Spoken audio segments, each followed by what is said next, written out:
दक्ष news, सामान्यांच्या हक्कासाठी नेहमी दक्ष.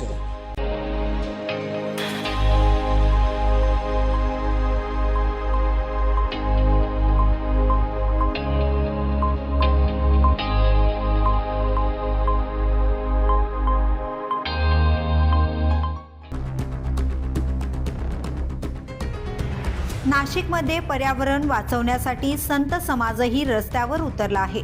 विदर्भाचे नागासाधू महामंडलेश्वर देवेंद्र महाराज, धनकुबेर मंदिर पीठाधीश्वर खामगाव यांनी तपोवनातील धोक्यात आलेल्या झाडांसाठी मोठी मोहीम सुरू केली आहे.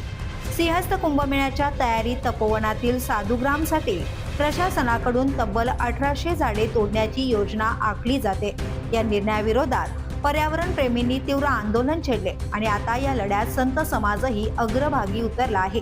देवेंद्र महाराजांनी खामगाव येथून वृक्षयात्रा काढण्याचा संकल्प केला आहे आणि 1 जानेवारी 2026 पासून लोकसहभागातून 18,000 झाडे गोळा केली जाणार आहेत.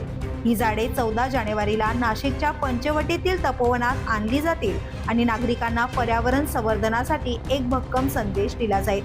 देवेंद्र महाराज सांगतात, ही कोणतीही राजकीय मोहीम नाही, ही झाडे वाचवण्यासाठी लढाई आहे. जे एका झाडाच्या बदल्यात 10 झाडे लावण्याची भाषा करतात त्यांच्यासाठी हा प्रत्यक्ष उदाहरणाद्वारे संदेश आहे. गोळा केलेली 18,000 झाडे तपोवनातील ऋषी आश्रमात जवळपास 5 महिने सुरक्षित ठेवली जातील आणि येत्या पावसाळ्यात म्हणजे जूनमध्ये मोठ्या प्रमाणात वृक्षारोपण केले जाईल. देवेंद्र महाराजांनी प्रशासनाला स्पष्ट मागणी केली, या 18,000 झाडांसाठी जागा उपलब्ध करून द्यावी. तपोवनातील एकही झाडाची फांदी सुद्धा तोडू नये.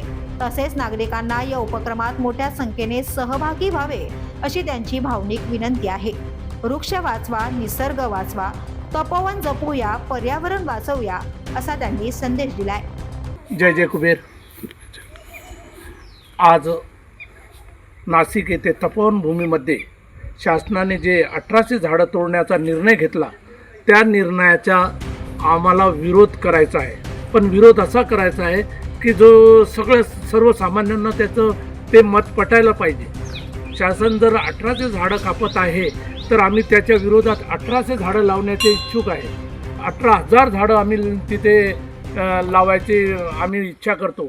आणि या संकल्पनातून झाडे निघाले, झाडे वाचवायला हा संकल्प घेऊन मी खामगाव शेगाव येथून 450 किलोमीटर 18,000 झाडांची रोपं घेऊन मी तपोवन भूमी येथे नाशिक येथे येत आहे. दिनांक 1 जानेवारीला माझी ही यात्रा सुरू होऊन 14 जानेवारीला तीळ संक्रांत रोजी मी नाशिक तपोवन भूमीमध्ये तिथे हे 18,000 झाडांची रोपं घेऊन येणार. या माझ्या संकल्पनेत सगळे ज्या रस्त्यामध्ये येणारे वृक्षप्रेमी आहे ते आपले झाड मला देऊ शकतात. मी त्यांच्या नावाने ते झाड त्या तपोवन भूमीमध्ये त्याचं रोपण करणार.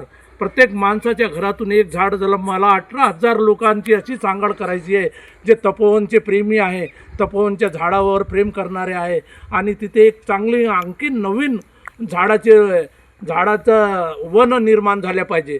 येणारा जो समाज साधू संतांचा मिटवण्याचा जो प्रयास चालू आहे, संतभूमी ही मिटायला नाही पाहिजे. प्रभू रामचंद्राने तिथे आपलं आयुष्य घातलं. अशी तपोवन भूमी साधू संतांनी, आमच्या सगळ्या संतांनी तिथे अनेक हे केलं आहे, तप केलेले आहे. अशा भूमीचा नाश होऊ नये ह्या उद्देशाने मी खामगावून 1 जानेवारी रोजी निघणार आहे 18,000 झाडं घेऊन.